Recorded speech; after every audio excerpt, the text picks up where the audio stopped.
The New Jersey Devils are still, well, they clinch home ice for the first round, but they are a point behind the Canes for first in the Metropolitan. The Devils still have to play shit. Who do the Devils have to play? You know, that I just realized. I had all my NHL stuff right in front of me. The Devils are at the Caps, and the Canes won last night over the Red Wings, so they're up 111-110. Canes are at the Panthers on Thursday, and if they beat the Panthers, it would give them the division title for the third year in a row. They also clinched home ice throughout the first round. Devils against Caps. Panthers are also in the playoffs. Right now, they're ahead of the Islanders. The Islanders need a point tonight against the Canadiens at home to clinch a playoff spot. If they, now there's other stuff here. Yeah, I wrote it all down because I was like, shit, this is very confusing to me. So, fourth straight year, franchise best streak. If they beat the Canes on Thursday, they would play the Canes or Devils in the playoffs. We'll see how that goes. And the Islanders, so the Islanders need a point to clinch the playoffs, can still finish ahead of the Panthers for the first wild card spot and would avoid Boston the first round. If they get 2 points of regulation and any Florida loss, they get the top wild card spot, which means they would avoid the Bruins. Now, if Florida gets points and the Islanders win an OT or a shootout, Florida holds the tiebreaker. No points for the Islanders, and the Pittsburgh Penguins win Thursday against Columbus means no playoff for the Isles. So basically, they got to get a point today against the Canadiens at home, which should happen. And we'll see what happens. Zegras got 2 assists last night, so he has more points this year than last year. Jack Hughes, 97th point, empty net goal at the end of the game, which ended up giving him a most points ever in a season, 97.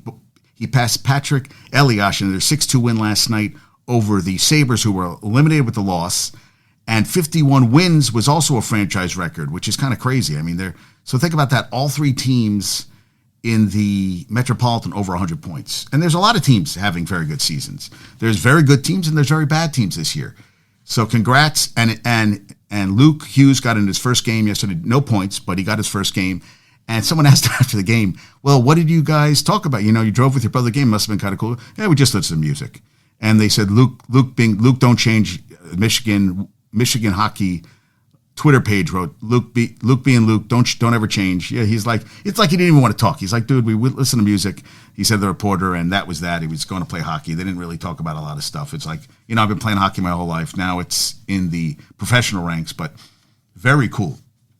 Yeah, so we have some exciting hockey coming down to the finish. That's going to be fun going forward. Atlanta, all the prognosticators took the Heat last night, 17-0. And, basically the Hawks were like, yeah, you go your way, we'll go ours.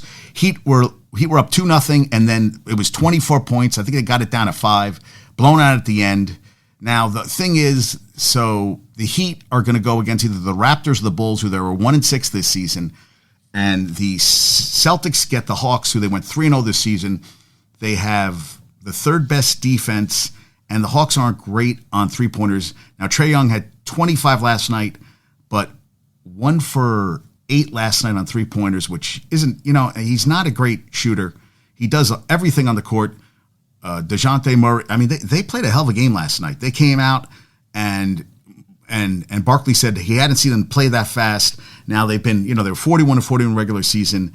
Going into the game, Quinn Snyder took over on February 6th with the Hawks.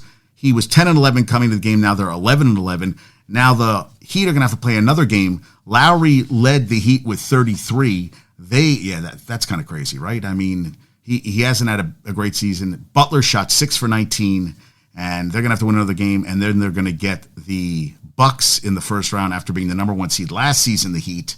We'll see how that goes. And in the rebounding department, Atlanta out-rebounded the Hawks 63-39, and second chance points, I think 26-6. I mean, they dominated. So they get the Celtics, 12 playoff matches, 71 playoff games between the Celtics and the Hawks. The Celtics 10-2 in those series. And DeJounte Murray said, joke's on you, motherfuckers. Hawks, retweeted that, predictions were 17 panelists. Heat, 0 for the Hawks, and they came and they kicked ass and took names. So, and the Lakers won yesterday. I had a dream that the T-Wolves were up by 10 in the first half, but Anthony Edwards, 3 for 17, 9 points. Cat had a good game. Cat had a pass in the first half over his shoulder. Great play, and they looked good first half, but in the end, they did not get the win. So they are going to play the winner of the OKC Portland Pelicans game. That is on Friday, and that was the first time an 8 ever beat a 7 in the playing game. Okay, all right, yeah, big shit. It's only been a couple seasons, so let's not get crazy about that. But that was pretty impressive. You know, I mean, hey, they got the win. They came, they saw, they kicked ass. That's all that matters.